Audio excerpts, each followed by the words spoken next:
Hello friends, मैं Mayank Tripathi Qutrix 2.0 e learning platform पर एक बार फिर से आप लोगों का वेलकम करता हूं। आज हम अपने उत्तराखंड के इतिहास के अंतर्गत एक नए वीडियो लेक्चर को देखेंगे, जिसमें हम मुख्य रूप से कुमाऊँ रीजन में जो चंद्रवंश था उसके इतिहास को हम विधिवत तरीके से पढ़ना अब शुरू करेंगे। तो इस वीडियो में हमें बहुत सारी जो एग्ज़ाम के पॉइंट ऑफ व्यू से जो ज़रूरी पोर्शन है वो देखने को मिलेगा, क्योंकि अभी तक हमने जितना भी उत्तराखंड के इतिहास को देखा है उसमें जो प्रश्न आने वाले हैं या आएंगे उनकी संख्या उतनी ज़्यादा नहीं होती है। अधिकतर जो क्वेश्चन है, अगर हम मध्यकालीन इतिहास की बात करें उत्तराखंड की, तो वो इसी सेगमेंट के अंतर्गत से पूछे जाते हैं, चाहे वो चंद वंश हो या पवार वंश हो। तो अब हम देखेंगे चंद्रवंश का जो इतिहास है उत्तराखंड में, उसको वहाँ से चीज़ें शुरू करने से पहले अभी तक हमने जितनी चीज़ें पढ़ी हैं, जिसमें जो जो बातें बताई गई हैं, जिसका उपयोग अब हम इस चंद्रवंश के अंतर्गत भी करेंगे, उसको मैं आगे बढ़ने से पहले एक बार रिवाइज करा देता हूँ। अगर हम देखें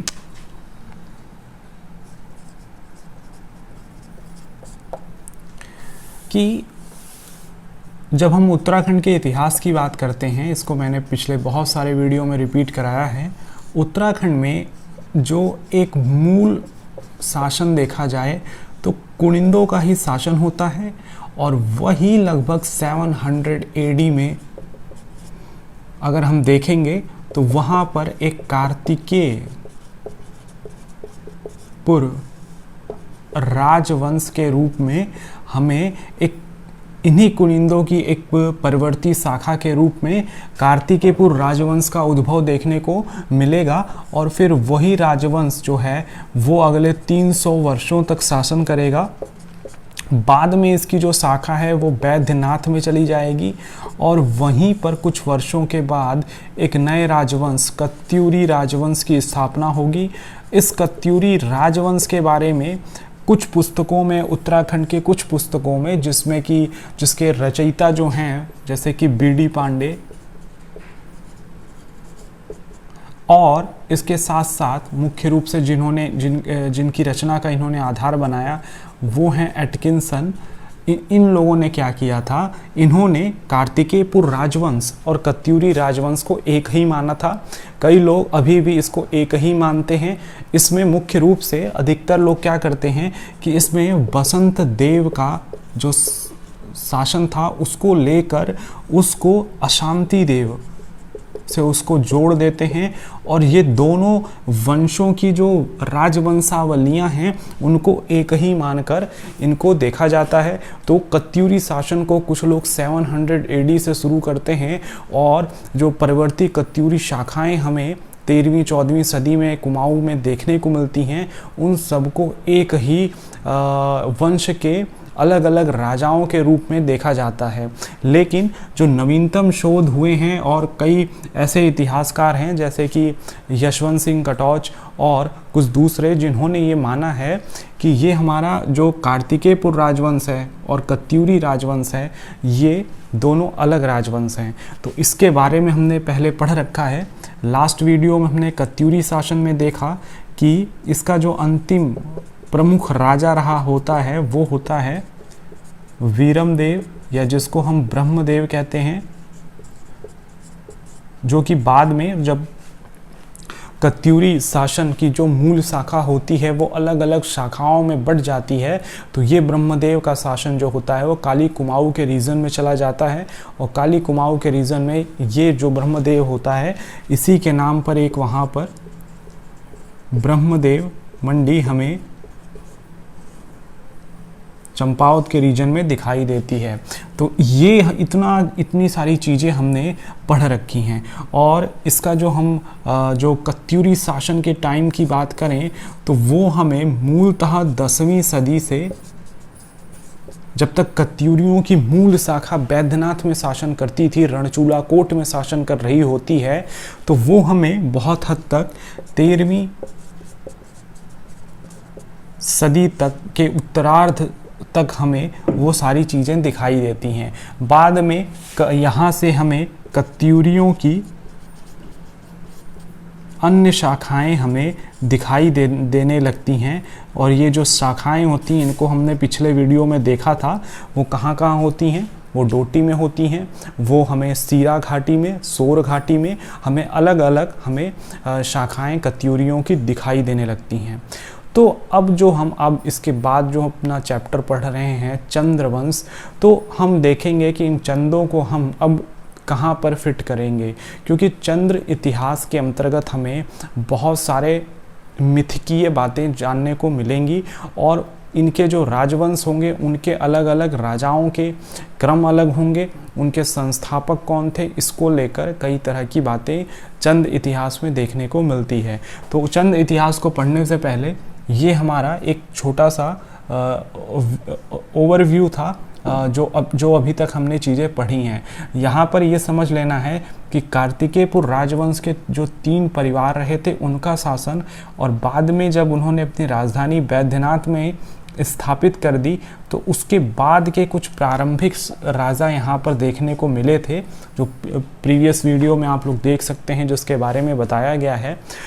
उनके बाद वहीं पर कत्यूरी वंश की स्थापना कत्यूर घाटी बैद्यनाथ घाटी में हो जाती है, और फिर उसके बाद हमने कई ऐसे नाम वहाँ पर देखे थे। अशांति देव से लेकर त्रिलोकपाल तक के राजाओं के बारे में हमने कुछ बातें देखी थी। उसी में से प्रीतम देव, धामदेव और ब्रह्मदेव के बारे में हमने डिटेल से जो भी एग्ज़ाम में अभी तक क्वेश्चन पूछे गए हैं उन सबको डिस्कस किया था। और अब जो है यहाँ से अब हम चंद्रकालीन इतिहास को देखेंगे।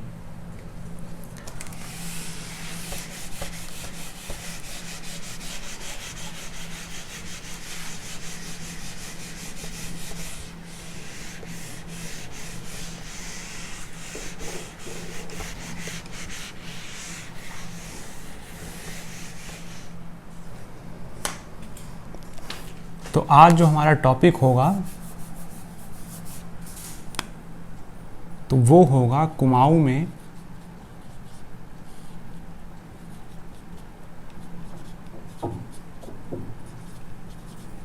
चंद्रवंश का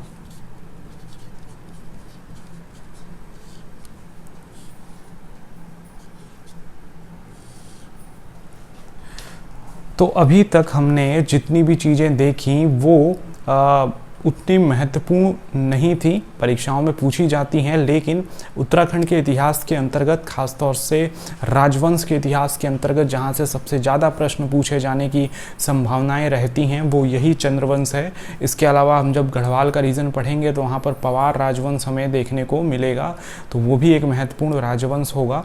अभी अगर हम चंद्रवंश की बात करें तो चंद्रवंश से संबंधित अगर हम देखें तो 3 चीज़ें हमें देखनी होगी।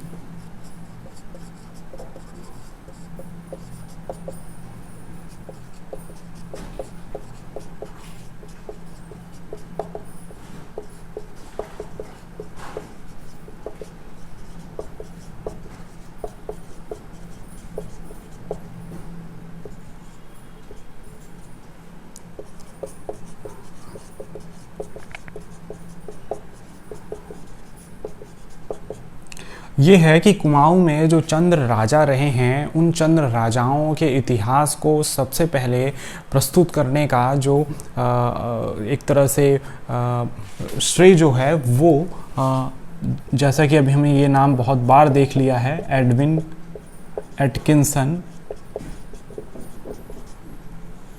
इस इतिहासकार ने एक तरह से ये इन्होंने हिमालय जो मध्य हिमालयी क्षेत्र है उसके टूटे फूटे इतिहास को, जो कि अनुश्रुतियों पर आधारित है, कथा कहानियों पर आधारित है, उन तमाम चीज़ों में से सूचनाओं को एकत्रित करके एक व्यवस्थित इतिहास प्रस्तुत करने की कोशिश करी। अब नवीन शोधों में उनके उन विचारों पर बहुत प्रश्न चिन्ह लगाए जा चुके हैं, लेकिन शुरुआत में यही एडविन एटकिंसन थे जिन्होंने चंदों के बारे में कई तरह की सूचनाएं प्रस्तुत करी थीं। दूसरी बात यह है कि एक हमारे महान विभूति हैं बीडी पांडे, उन्होंने कुमाऊँ का इतिहास लिखा था। और कुमाऊँ के इतिहास की इस पुस्तक में उन्होंने इन्हीं एटकिंस महोदय के विचारों को समाहित किया और उसके अनुसार उन्होंने चंद राजाओं की तिथियों के बारे में अपने विचार दिए और पूरा का पूरा उन्होंने उसका इतिहास लिखा। तीसरी चीज़ हमें ये समझनी है कि चंद्रकालीन एक दीवान थे जिनका नाम है हर्षदेव जोशी। इन्होंने भी चंद राजाओं के बारे में, उसके संस्थापकों के बारे में कुछ बातें कही हैं। तो ये 3-4 ऐसे लोग रहे हैं जिन्होंने प्रारंभिक तौर पर चंदों के इतिहास से जुड़ी हुई कुछ बातें हमें बताई हैं। कुल मिलाकर अपने इस टॉपिक में हम 2 चीज़ों को बहुत विस्तार से देखेंगे। पहली बात तो ये होगी कि जो चंद्र राजाओं से जुड़े तमाम तरह के उनके कार्यक्रम को लेकर, उनके संस्थापकों को लेकर, कौन चंद्र वंश का संस्थापक था उसको लेकर इन तरह के जो इतिहासकार हैं उनकी क्या बातें हैं और उनमें से क्या सही और क्या गलत हैं उसको भी हम देखेंगे। और फिर उसके बाद हम बारी बारी से सोमचंद्र से लेकर जितने भी चंद्रवंश के राजा हुए हैं उनसे जुड़ी जो महत्वपूर्ण चीज़ें हैं उनको हम देखेंगे। तो अभी हम इसमें देखते हैं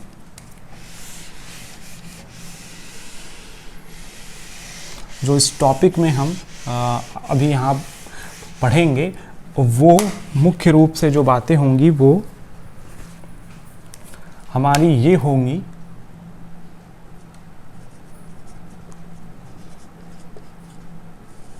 जो हमारे महत्वपूर्ण इस टॉपिक में शीर्षक होंगे वो होंगे, पहला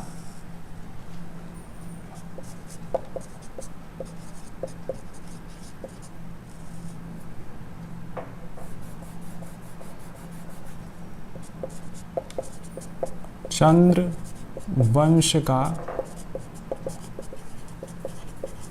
संस्थापक सोमचंद्र था या थोहरचंद्र। ये एक प्रश्न चिन्ह है और इसमें से दोनों विकल्प में से हम कौन सा चुनेंगे और उसके पीछे का कारण क्या है इसको भी हम देखेंगे। और दूसरी चीज हम देखेंगे कि चंद्रवंश की स्थापना कब हुई थी।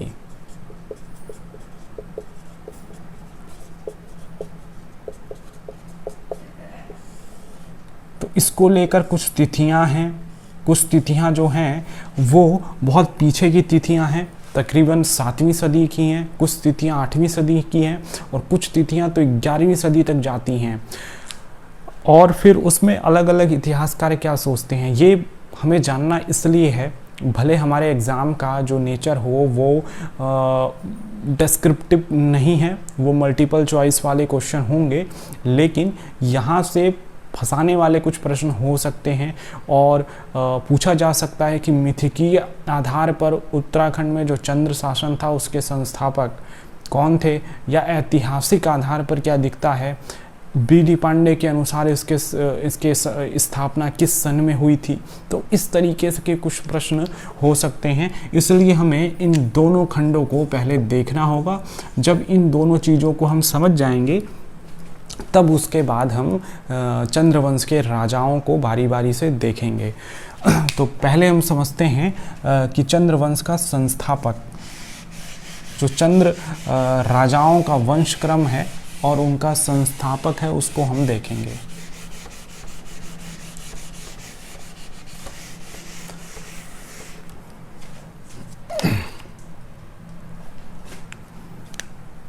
तो इसमें अगर हम देखें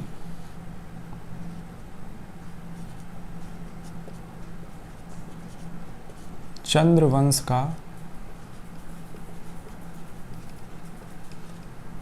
संस्थापक तथा इसका वंश क्रम क्या है, तो ये हमारा टॉपिक होगा, पहला सब टॉपिक होगा। और इसमें हम देखेंगे एक चीज़ हम समझें कि कुमाऊं में कई तरह की, हमें शुरू में एटकिंसन के अगर की बात करी जाए तो वहाँ पर हमें कई सारी अनुश्रुतियाँ देखने को मिलती हैं और उन अनुश्रुतियों के अनुसार एक जो चंदों की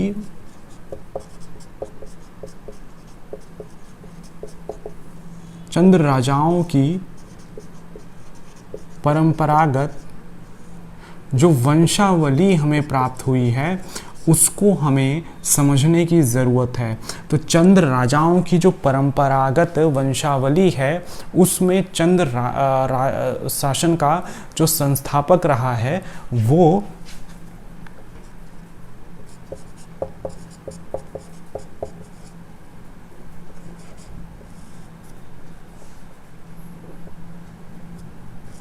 चंद्र शासन का संस्थापक किसको माना गया है? सोमचंद्र को माना गया है। तो ये ही इस चंद्र वंश का संस्थापक माना गया है। किसके अनुसार? चंद्र राजाओं की जो परंपरागत वंशावली है जो कि एक तरीके से अनुश्रुतियों पर आधारित है। तो इस वंशावली के आधार पर हमें चंद्र शासन के अंतर्गत जो संस्थापक देखने को मिलता है उसका नाम है सोमचंद्र। तो ये सोमचंद्र जो संस्थापक रहा है, इस संस्थापक के बाद हमें इस वंशावली में कुल मिलाकर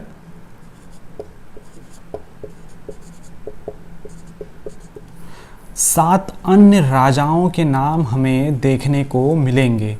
तो सोमचंद्र के बाद हमें 7 राजाओं के नाम देखने को मिलेंगे। इन 7 राजाओं को हम प्रारंभिक जो हमारे एक तरीके से चंद्र राजा हैं उनके रूप में इनको रखा जाता है। तो ये 7 चंद्र राजा यहाँ पर देखने को मिलेंगे। इनका नाम अभी हमें नहीं देखना है, हम बस इन वंशावलियों में जो बातें हैं जिन पर हमें विचार करना है उसको हम देख रहे हैं। तो इन 7 राजाओं के पश्चात इन चंद्र वंशों के शासन में एक विराम देखने को मिलता है, इनकी सत्ता चली जाती है और फिर यहाँ पर हमें कुछ खस राजाओं का एक काल देखने को मिलेगा। और कुमाऊं में खस राजाओं के काल को लेकर अलग अलग इतिहासकारों ने अलग अलग बातें कही हैं। तो अभी इन वंशावलियों के हिसाब से हम देखें तो हमारे इस कुमाऊं रीजन में खसिया इंटर रेगनम मतलब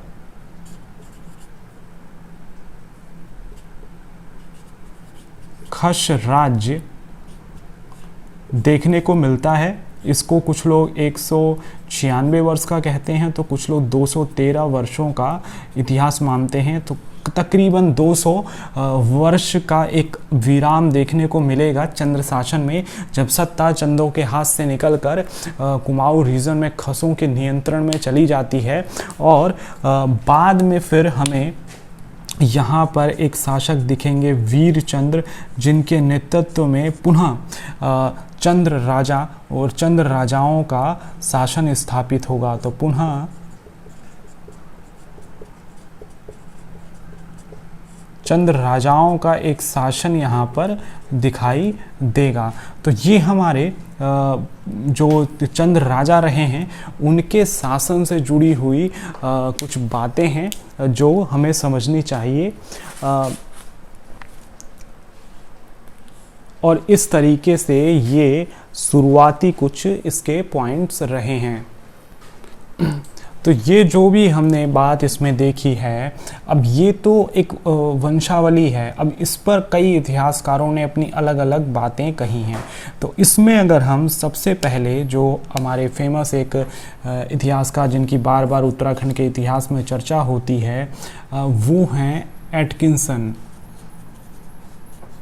एटकिंसन का क्या विचार है अगर आप इसको देखें इस राजवंशावली को लेकर, तो जैसे कि सोमचंद्र के बारे में ये माना गया है कि सोमचंद्र का स्थापना वर्ष इस राजवंशावली में कहीं पर 685 ईस्वी लिखा हुआ है, कहीं 700 ईस्वी किसी अनुश्रुति में लिखा है, कहीं 1018 लिखा है। तो अलग अलग स्थापना वर्ष सोमचंद्र के हमें दिखाई देते हैं। तो 2 चीज़ें यहाँ से समझ में आ रही हैं इस वंशावली से कि एक तो संस्थापक भले सोमचंद्र रहा हो, लेकिन उसकी तिथि क्रम को लेकर, उसके शासनकाल को लेकर कुछ एक जुटता यहाँ नहीं दिखाई देती है। दूसरा, जो चंद्र शासन है उसमें हमें एक अवरोध 200 वर्षों का दिखाई देता है, जिसमें खश राज्य स्थापित हो जाता है, जिसको हम खसिया इंटररेग्नम कहते हैं। तो ये दो बातों को लेकर एटकिंसन ने जो अपने विचार दिए हैं, उसमें पहली जो बात है वो ये है कि एटकिंसन का मानना है कि चंद्र वंश का संस्थापक सोमचंद्र तो था, लेकिन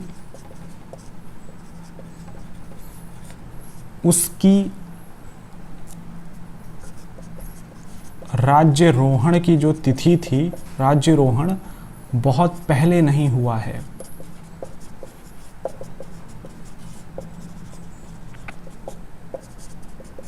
इनके अनुसार उसकी जो राज्यरोहण की तिथि 10वीं सदी में 953 ईस्वी में उसका सोमचंद्र गद्दी पर बैठा था। तो ये सारी तिथियां बहुत महत्वपूर्ण हैं परीक्षाओं में नाम के सहित, कि एटकिंसन के अनुसार सोमचंद्र गद्दी पर कब बैठा, तो उसका उत्तर 953 हो जाएगा। 953 ईस्वी में एटकिंसन कहता है कि सोमचंद्र गद्दी पर बैठा था। उसके पीछे कारण क्या है कि अगर हम 685 की बात करें या 700 ईस्वी की बात करें, तो हम देखेंगे कि देखा है हमने कि हर्ष के बाद जो उत्तराखंड में एक बहुराजकता का काल आया था, पौरव वंश का शासन था, उसके बाद हमें कार्तिकेयपुर राजवंश का शासन देखने को मिला है, शंकराचार्य का उत्तराखंड की धरती पर आगमन हुआ है। तो उस समय कार्तिकेयपुर राजवंश में हमें ईष्टगण देव और ललित सूर्यदेव जैसे प्रतापी शासकों का उल्लेख मिलता है, जो उनके ताम्रपत्रों और शिलालेखों से देखने को मिलता है। तो उस समय कार्तिकेयपुर राजवंश का शासन था। और बाद में हम देखेंगे कि कत्यूरी राजा ब्रह्मदेव, जो अंतिम कत्यूरी राजा था मूल शाखा का, वो एक तरीके से सोमचंद्र के समकालीन बताया गया है। तो अगर ब्रह्मदेव के समकालीन सोमचंद्र था, तो ब्रह्मदेव तो बाद में बना है राजा, तो ये 700 ईडी के आसपास तो ललित सूर्यदेव के समकालीन सोमचंद्र को होना चाहिए। तो वहाँ से अगर हम देखें तो खुद ब खुद ये समझ में आता है कि ये जो बहुत पहले का जो समय सोमचंद्र का लगाया जा रहा है, वो तिथि सही नहीं है। तो एटकिंसन ने 10वीं सदी की तिथि को यहाँ पर जोड़ दिया है। इसके साथ साथ एक जो दूसरे हमारे इतिहासकार हैं, उन्होंने इस वंश की स्थापना को लेकर जो बातें कही हैं, जिसमें बीडी पांडे हैं, इनका मानना है कि चंदों के जो सत्ता थी वो उत्तराखंड में 700 एडी में स्थापित हुई है। तो ये 700 एडी का जो टाइम उन्होंने दिया है, वो कार्तिकेय कत्यूरी जो राजा बाद में बनते हैं, कार्तिकेयपुर राजवंश की जो स्थापना थी उत्तराखंड में, उसी समय ये चंद्र मान लेते हैं, चंद्र शासन को मान लेते हैं कि यहीं पर चंद्र राजाओं ने शासन किया था। तो ये उतना हमें इसको हम समझ सकते हैं, क्योंकि हमने बहुत सारी चीज़ें पहले पढ़ी हुई हैं कि चंद्र राजा बहुत पहले के नहीं हैं, वो 7वीं सदी के 8वीं सदी के नहीं हो सकते हैं। उनका प्रारंभ हम कहीं ना कहीं एटकिंसन का जो विचार है वो सही पाया जा सकता है कि 10वीं सदी के आसपास हैं। तो बीडी पांडे के अनुसार इनकी जो संस्थापना का समय है वो 700 एडी है। लेकिन इसके अलावा एक हमारे जो इतिहासकार रहे हैं, जिनका नाम है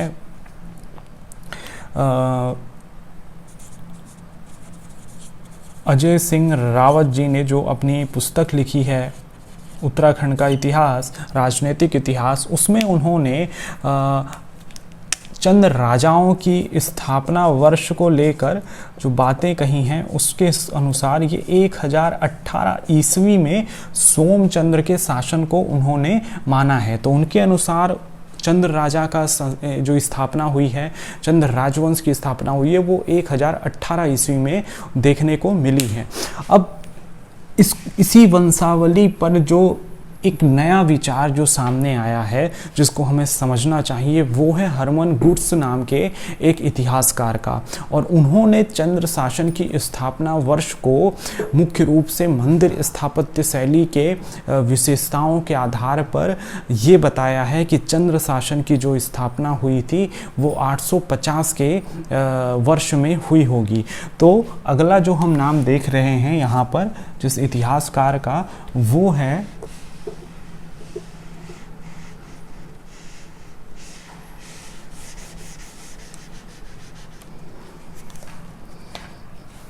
उसको अगर हम देखें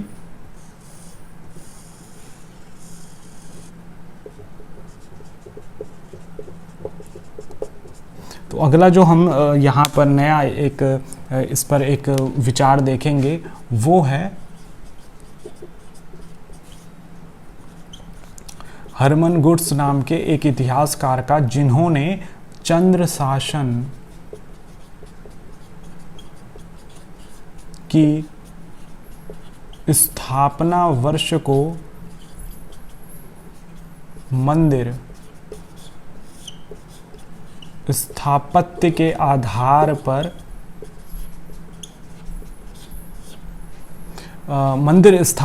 आधार पर प्रमाणित करने की कोशिश करी है। तो उसके आधार पर उन्होंने कहा है कि चंदों का जो शासन था वो 850 ईस्वी के आसपास था।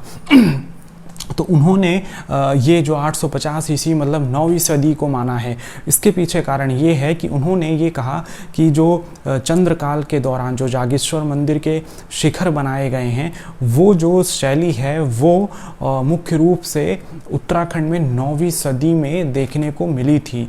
तो उस तरह के जो मंदिर थे, इनका मानना है कि वो सबसे पहले जो इस मंदिर के ऊपर शिखर होता है, इस शिखर को उन्होंने चंद्रकाल से जोड़कर देखा है। तो उनके अनुसार ये 850 9वीं सदी में रहे हैं।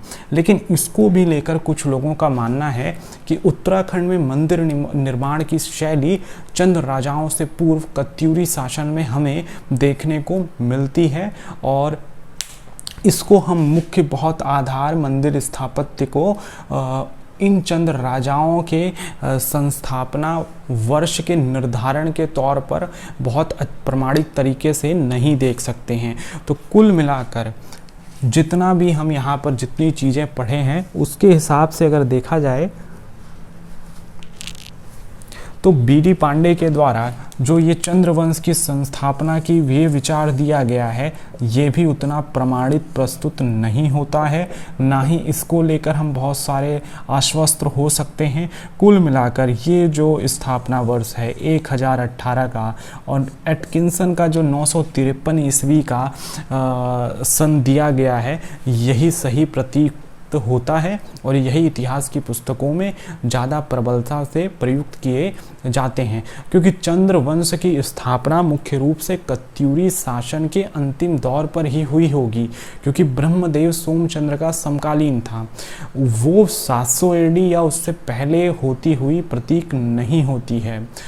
तो ये हमने सोमचंद्र संस्थापक, उसके बाद के 7 राजाओं, और फिर खशिया इंटर रेगनम वाला पोर्शन हम देखेंगे। हमने अभी संस्थापक के रूप में चीज़ें देख ली।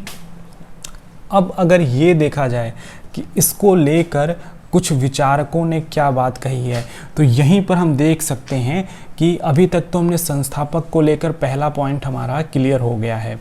अब हम इसको देखेंगे कि ये क्या है।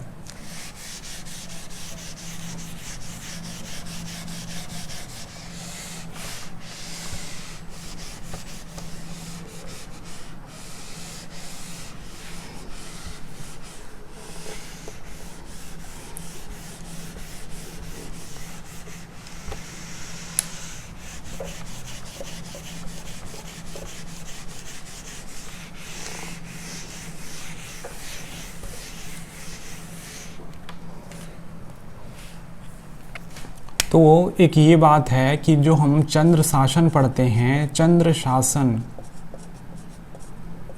के मध्य कुमाऊं में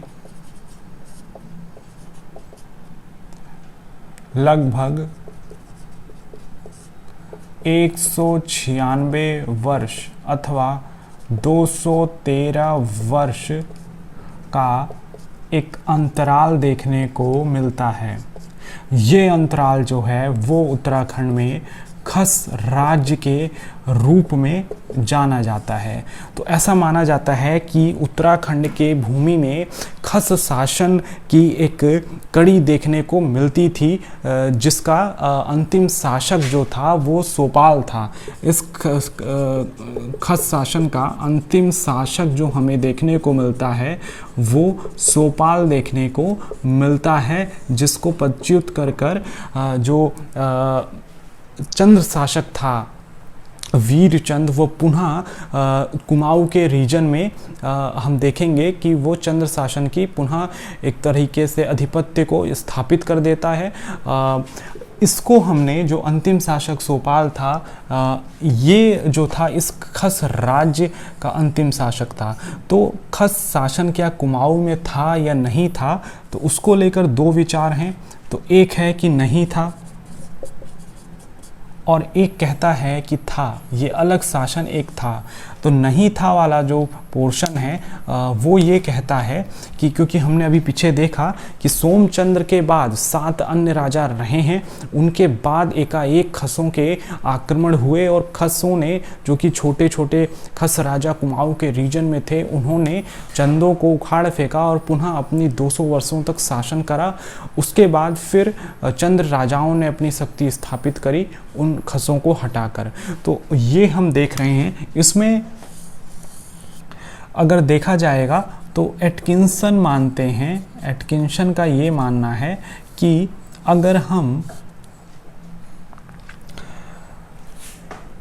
खस राज्य को कुमाऊं के इतिहास में 200 सालों का जो शासन है उसको अलग से फिट करना चाहें, तो हमारी जो इतिहास है, चाहे कार्तिकेयपुर राजवंश की हो, कत्यूरी वंश की हो, या उसके बाद चंद्रवंश की हो, और फिर उसके बाद हमें खसों को स्थापित करना होगा।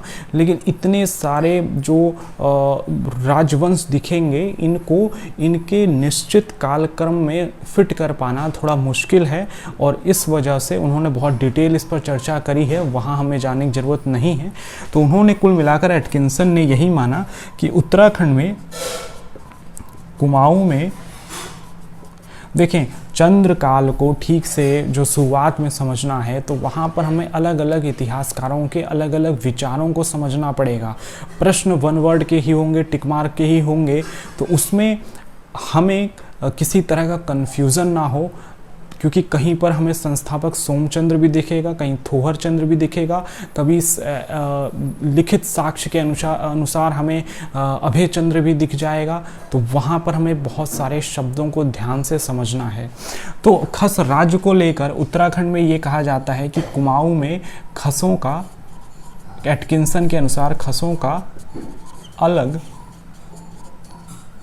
राज्य नहीं था, वह चंदों के समानांतर, चंद्र के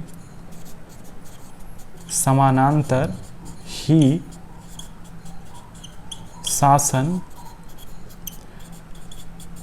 करते रहे। तो ऐसा माना जाता है कि नहीं, इनका अलग शासन नहीं हो रहा होगा, ये चंद्रवंश के दौरान ही ये उसके शासन करते रहे होंगे।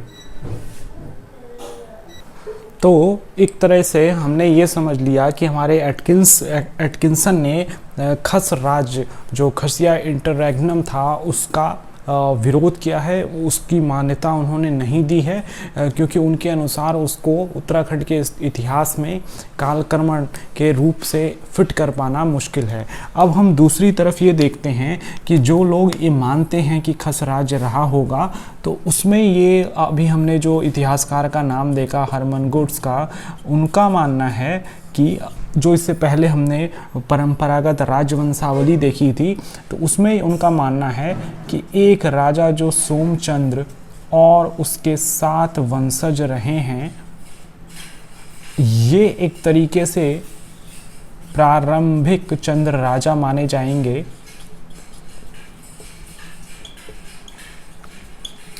और फिर उसके बाद एक अवरोध आएगा जिसको हम खसिया इंटररेग्नम कहेंगे, और फिर उसके बाद हमें परवर्ती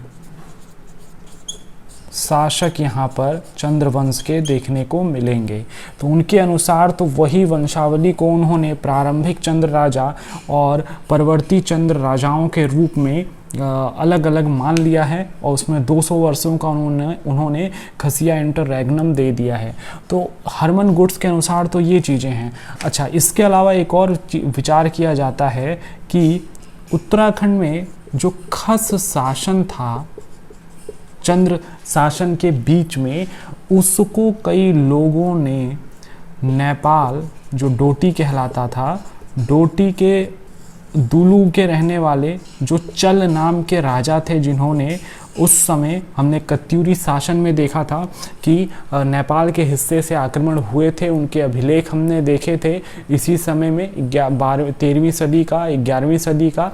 तो वो ये ऐसा माना जाता है कुछ लोगों के द्वारा कि ये जो खस शासन था ये वास्तव में वही चल, नेपाल के चल राजाओं के शासन, चल नामांत वाले जो नेपाल के राजा थे उन्हीं का एक तरीके से शासन इसको हम मान सकते हैं। अभी कुछ नवीन शोध ऐसे भी आ रखे हैं, तो इस पर भी हम बाद में बात कर लेंगे। तो कुल मिलाकर हमने उत्तराखंड में चंद्र राज और खस राज को लेकर बहुत सारी बातें समझ ली। कुल मिलाकर यही हम अभी तक समझ पाए हैं कि जब चंद्र राजवंश के इतिहास में उनके संस्थापकों और उनके टाइम पीरियड को लेकर जब भी बात होगी तो कुछ भी बहुत पुख्ता तौर पर अभी नहीं कहा जा पा रहा है। अलग अलग स्रोतों में अलग अलग बातें हैं, लेकिन कुल मिलाकर ये है कि जो एटकिंसन हैं उनके द्वारा जो बातें कही गई हैं वो ख़ास तौर से चंद्रकालीन राजाओं से संबंधित जो इतिहास है उसमें बहुत हद तक सही प्रमाणित होती हैं। तो जब हम जिन राजाओं के टाइम पीरियड को हम बहुत अच्छे तरीके से नहीं स्थापित कर पाते हैं, क्योंकि चंद्र राजाओं की एक बहुत बड़ी सूची है। अभय चंद्र एक राजा आएगा जिसका हमें लिखित प्रमाण उसके अभिलेखों के माध्यम से मिलेगा। उससे पहले के जो राजा हैं उनकी उपस्थिति को हम केवल अनुश्रुतियों के अनुसार ही देख सकते हैं। तो कुल मिलाकर चंद्रकाल को हम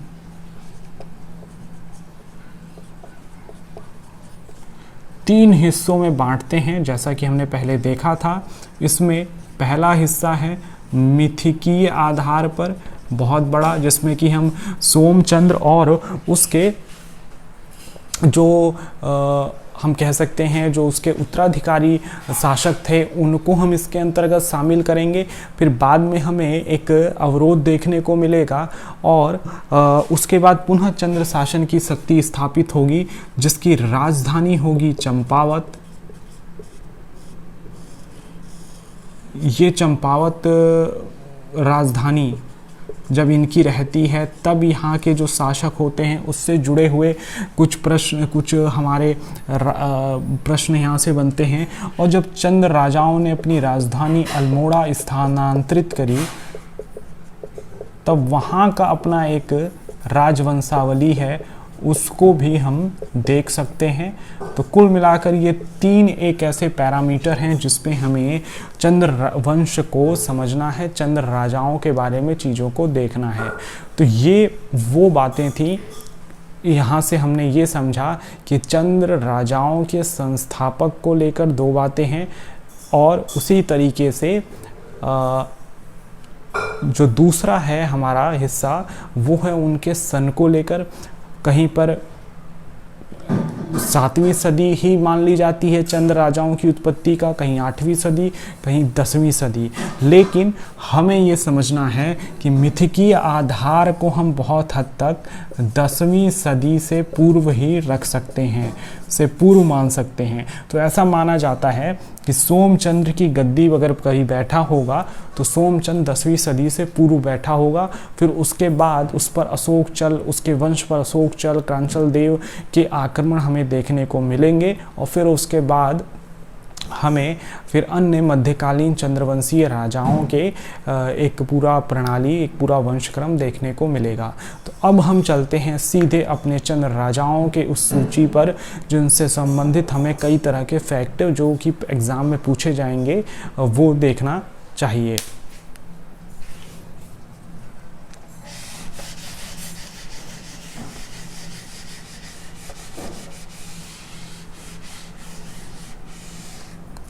तो हमारा सबसे पहला जो शासक होगा जिसका नाम है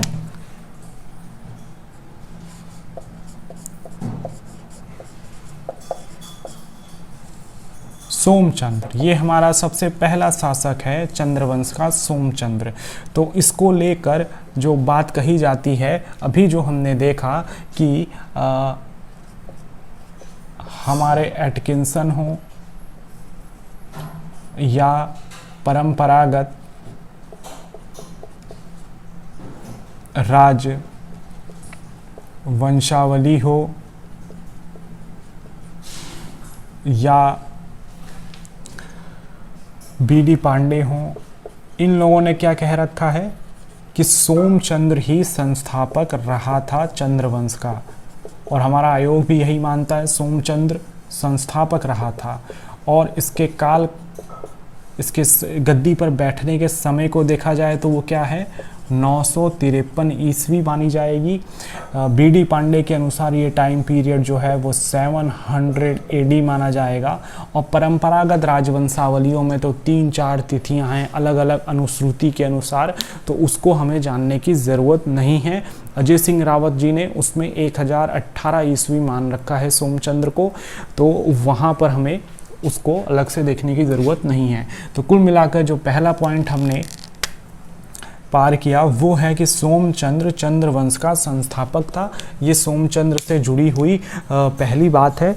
दूसरा ये माना जाता है कि वैसे तो इसकी आगमन को लेकर ये माना गया है कि मूलतः उत्तराखंड का नहीं था, ये बाहर से आया था। कुछ लोग इसको कन्नौज से मानते हैं, तो कुछ लोग इसको झूसी जो है वो इलाहाबाद के पास जो गंगा का बायां तट है, वहाँ पर गंगा पार वाला जो रीजन है वहाँ पर ये इलाका पड़ता है। आज भी ये है झूसी का इलाका, तो वहाँ से ये शासक आया था। तो सोमचंद्र जो चंद्रवंशीय था वो इलाहाबाद, जिसको अब प्रयागराज कहते हैं, इलाहाबाद जिसको अब प्रयागराज कहते हैं, इस प्रयागराज में गंगा के बाएं तट पर अवस्थित, गंगा के बाएं तट पर अवस्थित जगह का नाम है झूसी। झांसी नहीं, झूसी। झूसी नामक स्थान से उत्तराखंड की यात्रा पर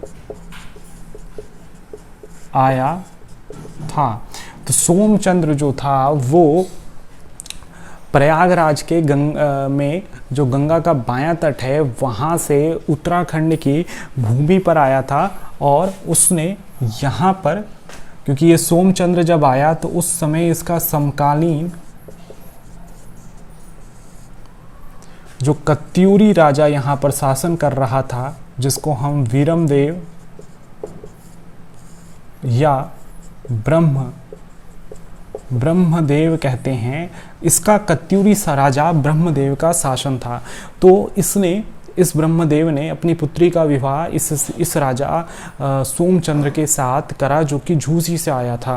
तो ब्रह्मदेव ने इसके समकालीन था, और इस ब्रह्मदेव ने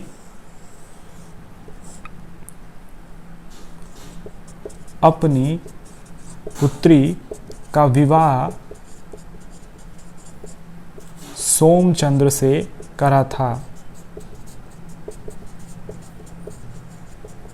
तो ये महत्वपूर्ण फैक्ट है कि सोमचंद्र ब्रह्मदेव या बीरमदेव का एक तरीके से समकालीन था, और उसके साथ इसने अपने संबंधों को प्रगाढ़ करने के लिए अपनी पुत्री का विवाह इस सोमचंद्र के साथ कर रखा था। तो ये हमने 3 फैक्ट यहाँ पर देखे। अब हम आगे इसमें देखेंगे कि सोमचंद्र से जुड़े हुए कुछ अन्य क्या ज़रूरी फैक्ट यहाँ पर हमें देखने को मिलेंगे। तो अगर अब हम आगे इसमें देखें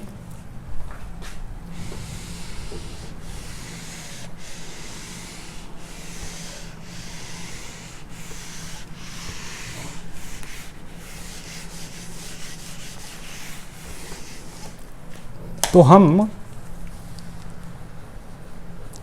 यहाँ पर ये बात समझ चुके हैं कि जब कत्यूरियों का शासन था, उनकी मूल शाखा वैद्यनाथ में शासन कर रही थी, तो उसके बाद कुछ समय बाद जब उनकी शक्ति क्षीण होने लगी तो वो अलग अलग शाखाओं में बट गई। तो उसी में से काली कुमाऊं में एक ब्रह्मदेव का शासन था। उसी के समय झूसी का राजा सोमचंद्र उत्तराखंड आएगा और उसके साथ जो ब्रह्मदेव है वो उसने अपनी पुत्री का विवाह उसके सोमचंद्र के साथ करता है, और सोमचंद्र को चंपावत का जो रीजन था वो प्राप्त हो जाता है, और सोमचंद्र वहाँ से चंद्र वंश की स्थापना करेगा, और उसके नाम में जो चंद्र शब्द लगा है उसी से परवर्ती राजाओं को चंद्र नाम के अंत वाले राजा के रूप में देखे जाएंगे। तो अब हम इसमें ये देखते हैं कि चूंकि जो सोमचंद्र था वो बाहर से आया था, तो उससे पहले कुमाऊं के रीजन में, चंपावत के उस रीजन में बहुत सारे छोटे छोटे ठकुरई राज्यों का वहाँ पर शासन हुआ करता था। तो ये देखेंगे कि सोमचंद्र के आगमन से पूर्व या आगमन के समय हमें इस चंपावत रीजन में, चंपावत क्षेत्र में कई छोटे छोटे ठकुरई राज्य देखने को मिलते हैं। तो ये ठकुरई राज्य जो छोटे छोटे थे, इसमें अधिकतर खसों का शासन होता था, इसमें नाग जाति के लोग हुआ करते थे। तो ये ही वो मूल लोग थे जो यहाँ पर देखने को मिल रहे थे। इनके जो अलग अलग क्षेत्र थे, अलग अलग जातियों का वहाँ पर शासन होता था। मुख्य रूप से अगर हम देखें तो यहाँ पर सोमचंद्र के समय एक मेहरा जाति का शासन था, एक फरत्याल जैसे छोटे हमारे जो हैं वो राज्य शासक देखने को मिलेंगे। इसके अलावा देव, डेक, खड़ायत, इस तरह की जातियां उस समय उत्तराखंड में शासन कर रही थीं। तो जब सोमचंद्र नाम का एक शासक जब बाहर से आता है और यहाँ पर शक्ति अपनी स्थापित करता है, तो उससे जो प्रारंभिक एक विरोध का सामना करना पड़ता है वो इन्हीं जातियों से करना पड़ता है। इसके साथ साथ अगर हम देखेंगे तो सोमचंद्र ने जब उसने यहाँ पर सत्ता स्थापित करी तो उसे समझ में आ गया कि उन्हें इन जातियों के साथ कुछ बेहतर संबंध स्थापित करने पड़ेंगे, तभी उसके राज्य का विस्तार हो सकता है। तो जब ब्रह्मदेव ने अपने राज्य का, अपने क्षेत्र का हिस्सा सोमचंद्र को दिया, तो सोमचंद्र ने इसी चंपावत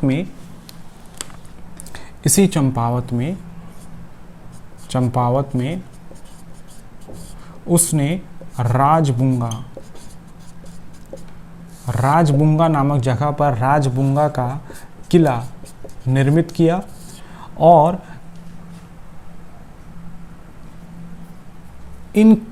इस किले के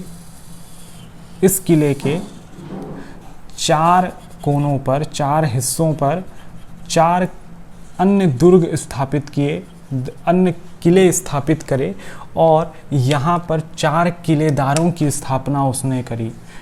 4 किलेदारों की नियुक्ति वहाँ पर उसने करी थी। तो सोमचंद्र को जो चंपावत का रीजन मिला वहाँ पर उसने राजबुंगा का किला बनाया और उस राजबुंगा के किले के चारों तरफ उनने 4 किलेदार नियुक्त किए, किले निर्मित किए और उनके किलेदार निर्मित किए। वो 4 जो किलेदार थे उनमें से एक का नाम था कार्की, एक का नाम था बोरा जाति का था, और एक है तगाड़ी और अगला है चौधरी। तो ये 4 किलेदार थे किसके? सोमचंद्र द्वारा स्थापित 4 किलों के 4 किलेदार थे, जिनको हम बोरा, कार्की, चौधरी और तगाड़ी कह रहे हैं। और चूंकि ये 4 हैं और किले को आल कहा जाता है, 4 प्लस आल हो गया और इसी को हम चाराल कहते हैं। तो प्रश्न यहाँ बन सकता है कि चंद्रवंश के इतिहास में किस शासक ने चराल की नियुक्ति करी थी, चराल की व्यवस्था करी थी, 4 किलेदार नियुक्त करे थे, तो वो सोमचंद्र था। वो चारों किलेदार कौन कौन से थे? वो थे हमारे कार्की, बोरा, तगाड़ी और चौधरी। तो ये एक महत्वपूर्ण बात थी। अच्छा, यहाँ पर हमने जो एक बात देखी थी कि जो यहाँ पर छोटे छोटे ठकुरई राज्य थे उसमें ये सारे नाम हमने देखे थे, फरत्याल, देवडे, खड़ायत, उसमें और मेहरा। और ये जो हमें जो नाम देखने को मिले, इनको जब सोमचंद्र के द्वारा स्थापित व्यवस्था के अंतर्गत लाने की कोशिशें नाकाम हुई, तो सोमचंद्र ने इन्हीं जो ठकुरई राज्य थे इसमें से मेहरा और फरत्याल को कुछ एक्स्ट्रा पावर दे दी और उन्हें अपने प्रशासनिक व्यवस्था का एक हिस्सा भी बना दिया। तो ये मेहरा और फरत्याल, ये 2 ऐसे वर्ग उभरे उत्तराखंड के इतिहास में कुमाऊं के अंतर्गत, चंद्र शासन के अंतर्गत, जिनकी शक्ति जो थी वो बहुत हमें अलग तरीके की दिखी, एक अलग उनका रूप दिखा। तो ये उसी समय से, सोमचंद्र के समय से हमें देखने को मिलता है। तो इसके अलावा हमने चराल को भी यहाँ पर देख लिया।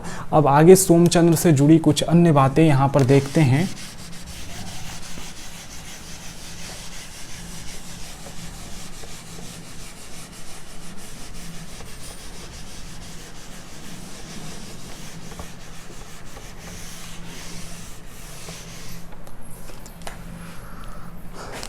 तो यहाँ पर हम ये देखेंगे कि सोमचंद्र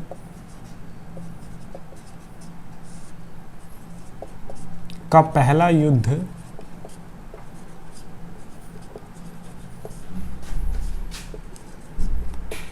द्रोणकोट के रावत राजा के साथ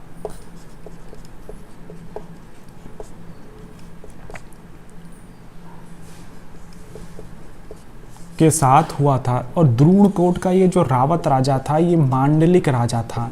मांडलिक राजा का मतलब होता है सामंत, ठीक। तो जो द्रोणकोट का रावत राजा था उसने, चूंकि सोमचंद्र बाहर से आया था, उसका शासन उसको अच्छा लगा नहीं, तो द्रोणकोट के रावत राजा ने सोमचंद्र के विरुद्ध युद्ध की घोषणा करी जिसमें वो पराजित हुआ। तो रावत राजा जो ये था ये मांडलिक राजा था। मांडलिक राजा का मतलब क्या होता है कि चूंकि द्रोणकोट के राजा को जब ब्रह्मदेव, जो कि कत्यूर घाटी में था और बाद में फिर वो काली कुमाऊं के रीजन में चला जाता है, तो वो अपने साथ इसको चंपावत के रीजन में लेके आ गया था। तो ये द्रोणकोट मांडलिक राजा था। इसमें इसका मतलब क्या हुआ कि एक हमारा सर्वोच्च शासक होगा, सर्वोच्च राजा होगा, उसके अधीन अलग अलग क्षेत्रों में कई छोटे छोटे राजा शासन कर रहे होंगे। तो ये राजा जो हैं अपने अपने क्षेत्र में भले स्वतंत्र होकर शासन कर रहे हैं, लेकिन ये इस राजा के अधीन हैं। इस राजा द्वारा प्रदान की गई शक्तियों का वो अनुपालन कर रहे हैं। अगर ये इस राजा के अधीन रह के इसके इसकी जो महत्वाकांक्षाएं हैं उनको पूर्ति नहीं करेंगे तो इनका राज्य इनसे छीन लिया जाएगा। तो ऐसे राजाओं को, जो कि सर्वोच्च राजा के अधीन शासन करते हैं, उनको उत्तराखंड में मांडलिक राजा कहा जाता है, और इसको वैसे हम सामंत समझ सकते हैं। तो ये सारे सामंत हैं, मांडलिक राजा हैं।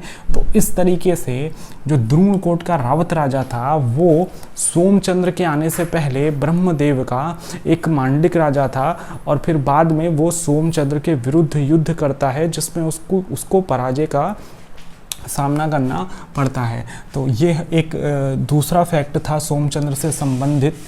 आगे अगर हम सोमचंद्र से जुड़ी हुई कुछ अन्य बात देखें तो हमें ये देखने को हमें मिलेगा कि सोमचंद्र के समय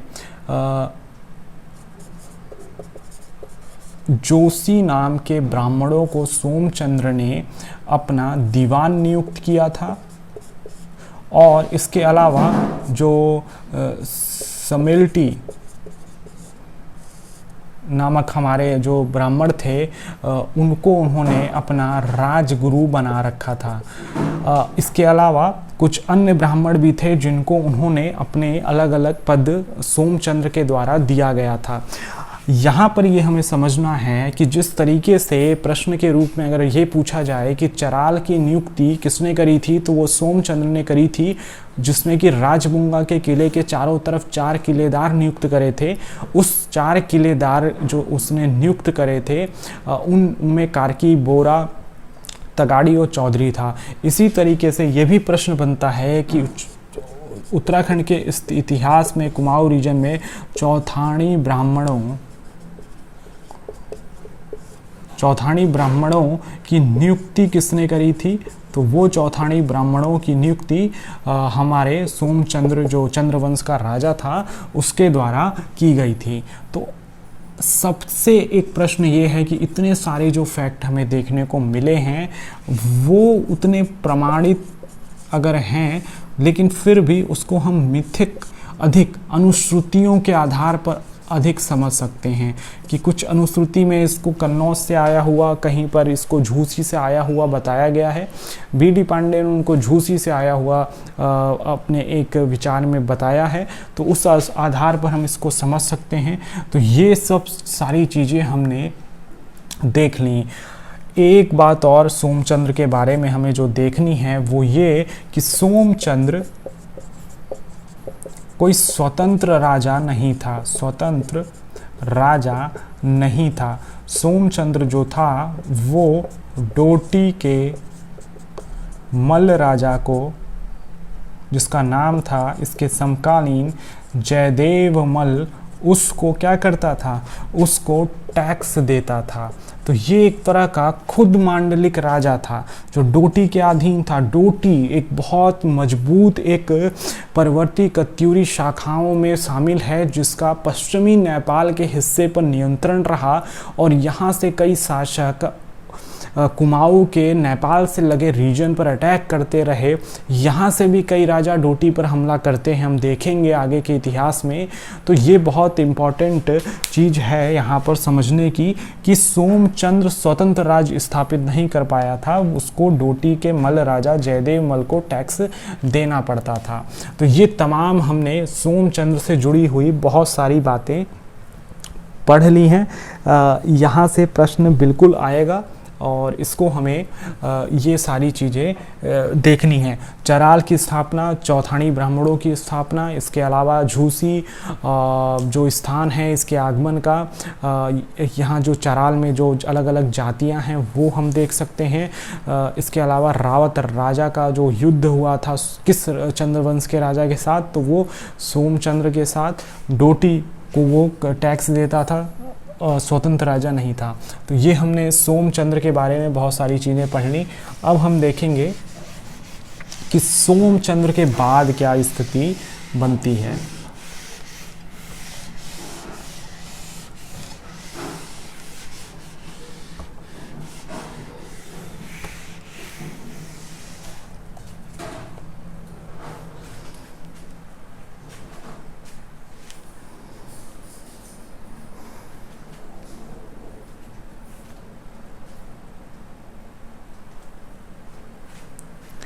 देखें, चंद्र काल में हमने जो पहला एक नाम देख लिया है उसका नाम है सोमचंद्र,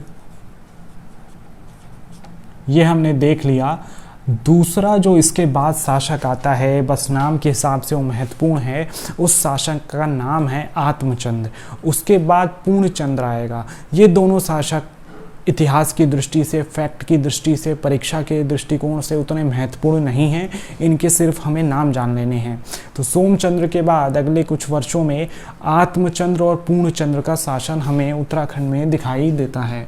तो इसको हम मान लेंगे आत्मचंद्र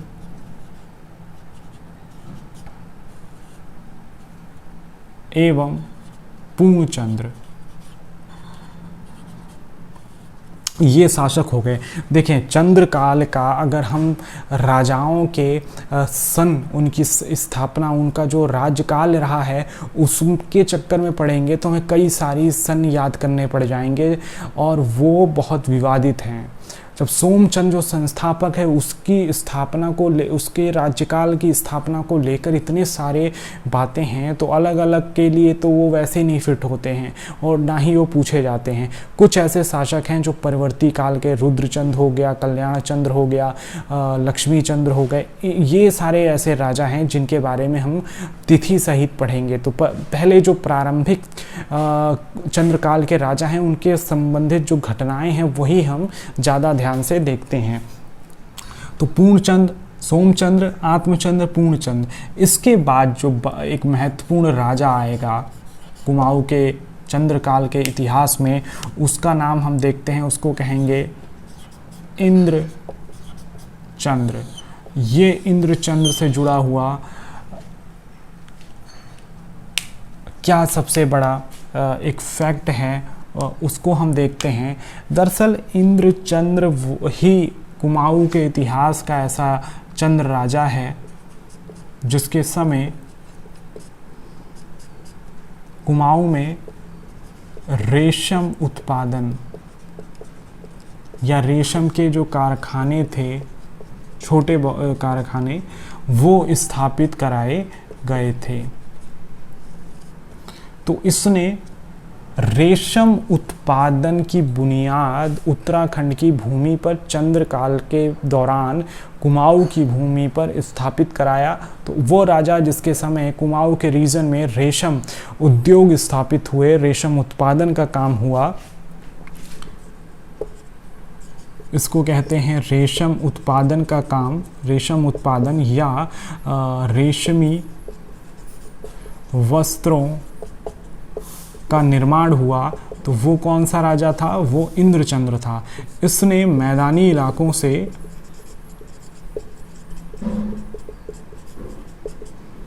बुनकरों की एक श्रेणी, एक गिल्ड, एक ग्रुप था, उसको बुलाया था।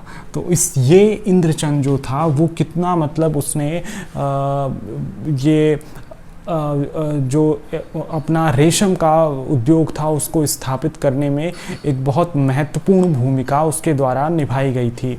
इसके अलावा उसने, इंद्रचंद्र ने इस रेशम के लिए वो पहले नेपाल और वहाँ से उसने नेपाल से ये तकनीक, वैसे तो रेशम उत्पादन का जो एक केंद्र था वो तो चाइना था, लेकिन नेपाल के हिस्से से इसको ये जानकारी, रेशम उत्पादन का तरीका पता चला था और फिर ये रेशम का निर्यात भी करता था। ये रेशम का जो निर्यात था चाइना के साथ इसने अपने वैदेशिक संबंधों की स्थापना करी थी। तो ये हम एक ऐसी चीज़ समझ रहे हैं कि इंद्रचंद्र जिसने निर्यात किया था चाइना वैदेशिक संबंधों में, तो वो हम समझ पा रहे हैं। तो ये इंद्रचंद्र नाम बहुत इम्पॉर्टेंट है, इसको हमने यहाँ पर देख लिया है।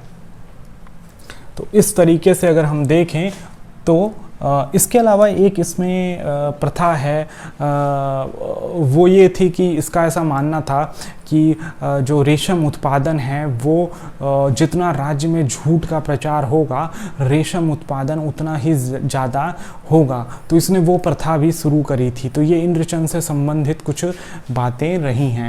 तो इस तरीके से हमने कुमाऊं के चंद्र वंश के जो ये महत्वपूर्ण कुछ राजा रहे हैं उनको देख लिया है, तो इसमें जो नाम आ जाएंगे चौथा, वो नाम आ जाएगा हमारा अभी जो हमने पढ़ा इंद्रचंद्र। तो ये 4 हमने नाम यहाँ पर देख लिए हैं। अभी ये लिस्ट बहुत बड़ी है और अगर इनको एक ही जगह पर बताया जाएगा तो वो थोड़ा बहुत हैप्टिक भी हो जाएगा। तो अभी हमने इन्हीं 4 जो चीज़ों पढ़ा है उसको हम अच्छे से रिवाइज़ करते हैं और नेक्स्ट वीडियो में हम इसके आगे के, क्योंकि आगे बहुत अच्छी चीज़ें इसमें देखने को मिलेंगी, वो अधिकतर लिखित साक्ष्य भी हमें देखने को मिलेंगे और हम देखेंगे कि किस तरीके से जो ये चंद्रवंश रहा है उसने अपने विस्तार की भूमिकाएं लिखनी शुरू करी और एक बहुत बड़े क्षेत्र पर शासन हुआ, यहाँ तक कि जो बाहरी आक्रमण हुए उनको भी इस वंश ने किस तरीके से झेला।